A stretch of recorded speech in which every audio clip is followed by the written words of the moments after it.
YouTube, Quinn Wade coming to y'all with that instant analysis on Analysis Playground on YouTube. We're going to talk about the Los Angeles Lakers winning 111 to 88 against the Washington Wizards.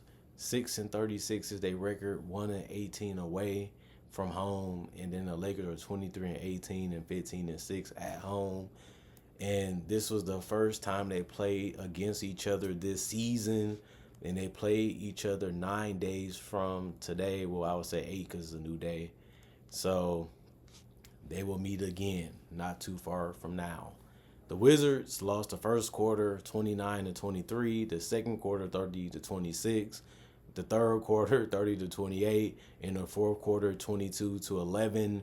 They got stuck in that fourth quarter. They really couldn't score at all down the stretch to even make a run, while the Lakers was able to pile up on them and drop some more baskets in. Other than that, it wasn't really a good game. Wasn't really competitive because the Lakers wanted to come out here and not play around, which is smart because they're still trying to lock up a playoff spot as we are at the halfway point of the season. And all you can do is try to win as many games as you can and get the best seeding as you can. So you don't want to lose to a team like the Wizards, especially because you have a good matchup against this team and you have a lot of things you could exploit. They got a lot of transition opportunities, a lot of dunk opportunities. They didn't really have to settle for anything because the Wizards are not the greatest defensive team. And the Lakers just made smart decisions and smart plays. They had a little hero ball in there every once in a while, but they made the shots. So it wasn't a bad look for them. But from the Wizards' perspective, they didn't have a lot of guys really scoring off the bench, even though they let a lot of guys in because you empty your bench when you get blown out like they did. But they starters played all right. They was all right, but they could have played better. But it's the Wizards. Like they still learning their bodies, still developing their bodies, still learning how to play, learning how to use their skill set the right way, and they're still developing their skills for most of their younger players, and they still learning how to play together, which is going to take some years because they're going to keep integrating new pieces to this roster and detaching pieces off this roster because they're going in a youth direction. But Alexandre Sarr for the Wizards played 27 minutes. He was 5 of 14 from the field, and he was 0 of 3 from the three-point line. He attempted no free throws. And he only had 6 rebounds. One of them was offensive, 2 assists, 1 steal, but he had 5 blocks, which was good to see. 1 turnover, 1 personal foul, minus 15 and plus minus 10 points.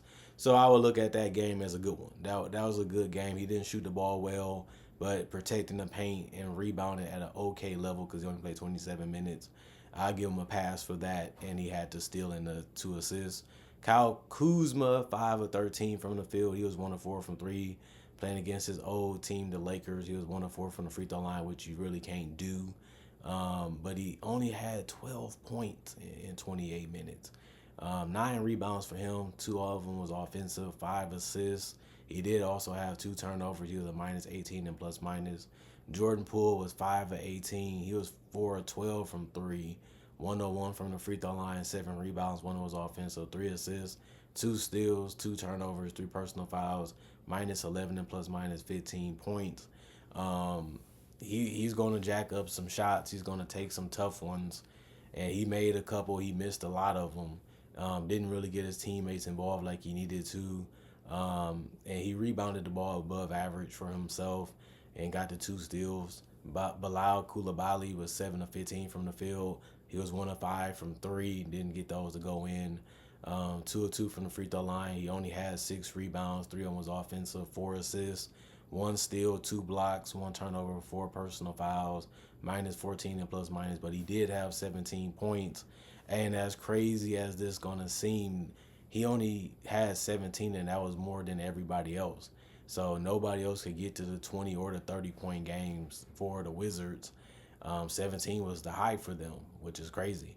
Carlton Bub Carrington was 1 of 8 from the field. He had some good looks too. Just couldn't get him to go down. He was 1 of 4 from 3, 4 rebounds, 2 assists, 2 steals, 2 turnovers, 2 personal fouls, minus 14 and plus minus. He only had 3 points. Just can't have a game like that in the NBA. Your team relies on you too much.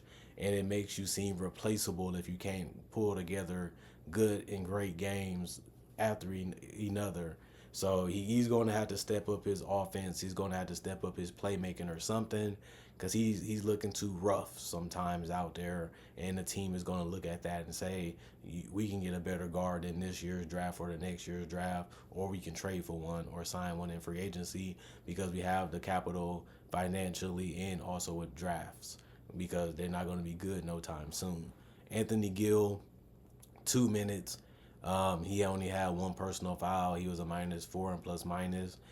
Tristan, he also had played 2 minutes. He was 0-2 from the field, 0-1 from three. He was a -4 and plus minus, 0 points. Keyshawn George, he was 2 of 7 from the field and 1 of 6 from three. He was 3 of 4 from the free throw line. Just a good game for him, because he had 2 rebounds and 5 assists, 1 steal and 1 block. He did have 3 turnovers and 3 personal fouls, and he was a -11 and plus minus for 8 points.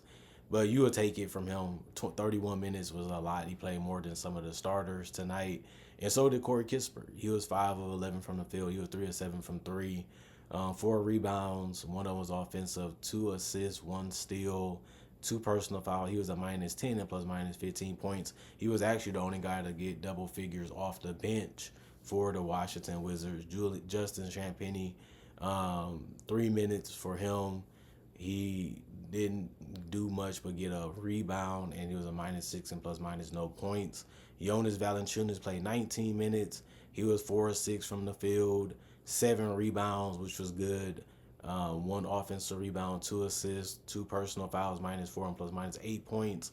And Johnny Davis was 0-1 from the field. It was a 3, and he was a -4 and plus minus. No other statistical category was impacted for him. And Richaun Holmes was the only guy that didn't play. Coach's decision. 34 of 95, 35% from the field, 11 of 43, 25% from three, 9 of 13, 69% from the free throw line. So they couldn't really make any perimeter shots. Even if they was getting to the basket, they was having a tough shot chance because they was getting blocked and things of that nature by the Lakers. And they had 46 rebounds, 25 assists, 8 steals, 8 blocks, 11 turnovers, 18 personal fouls, and they only had 88 points. They was held below 90 in 100. So that's just a bad game. Anthony Davis, 29 points, plus 20 and plus minus, 3 personal fouls, 1 turnover, 4 blocks. He was just all over the place defensively and grabbing rebounds. He had 1 steal, 5 assists, 16 boards. So a 20 and 10 game for him. 4 of his rebounds was offensive, 0-1 from the free throw line, 1 of 3 from the three-point line, 14 of 22 from the field. Just dominated the painting area.